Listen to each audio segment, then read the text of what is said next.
Hey, Cmax here.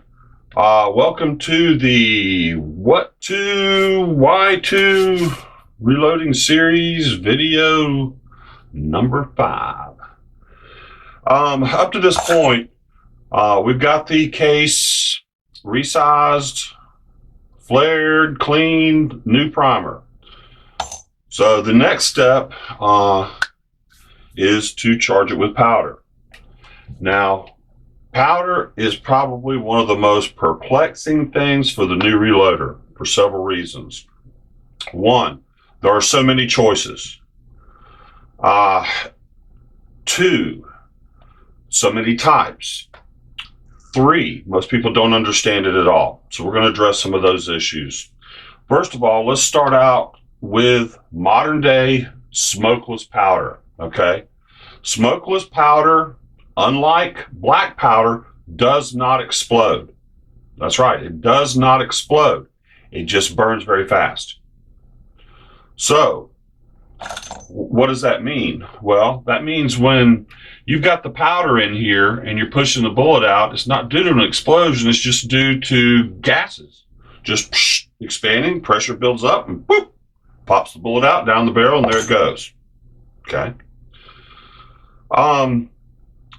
Second thing is, what powder do I get?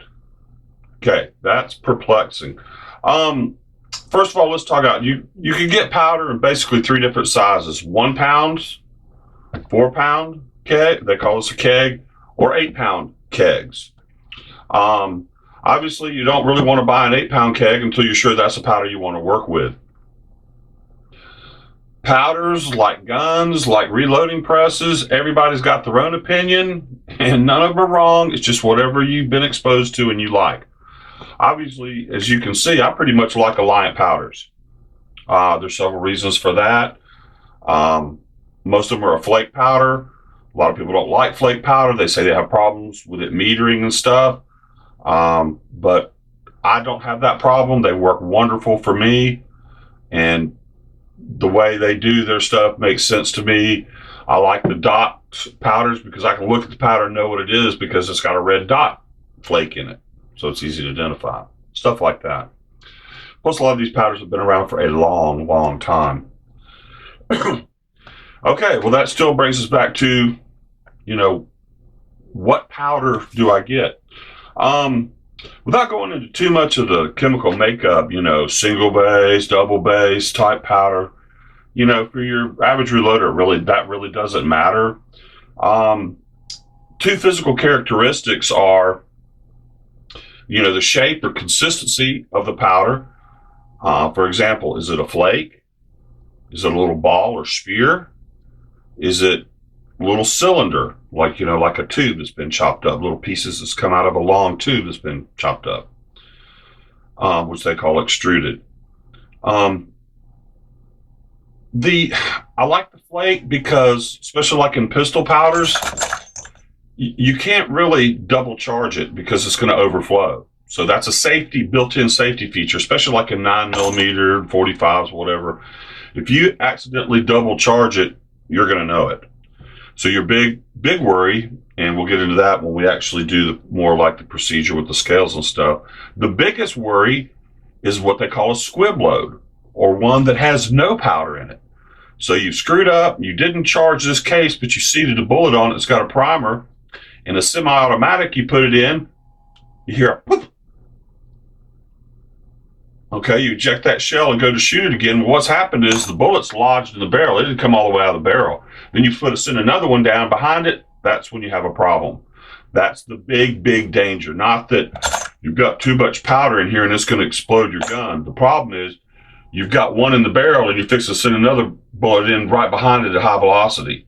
That's the problem. And we'll address that. It's not a big problem, but there again are safety things that we'll address later. Will help negate that. Okay, which powder do I use? Well, you can always ask people, but really, you're going to need reloading data. Okay, now you're trying to get started, you don't have a lot of cash. I really like the Lee reloading dies for pistol calibers. I think they're excellent value and they work extremely well. One additional benefit of that is the instruction booklet has load data built into it. Okay, and we're going to look at load data and explain what it's all about. But basically, here you go. You've got your overall links that you can do, and then you've got load data. So, you can't just arbitrarily say, oh, okay, I want to use American Select. You go to your store, what if they don't have it? So what I recommend, I think I did this with Rich 4150, and he was going to buy a set of the Lee dies, and I said, just tell the guy, hey, I'm buying this set of dies, but I need to look at load data to see what powder you have, so I'll have the load data. And you go down and you find what you've got, and you see what powder and buy it. Okay. Or you go through your books and get several choices and look for those. Now I'm going to show some pictures here of the different types of powders and such. And in other ways, ask your buddies. What powder do you like for your 9mm? What's your favorite load? This and that kind of information. Whenever you get information off the internet, this is my attitude towards that. Ask the question. You can go to Reloading Blogs and post a, message board thing and post a question. Don't take any one answer as gospel. But if you ask a specific question and you start getting the same answer over and over and over again, you probably got good information. At least that's the way I look at it.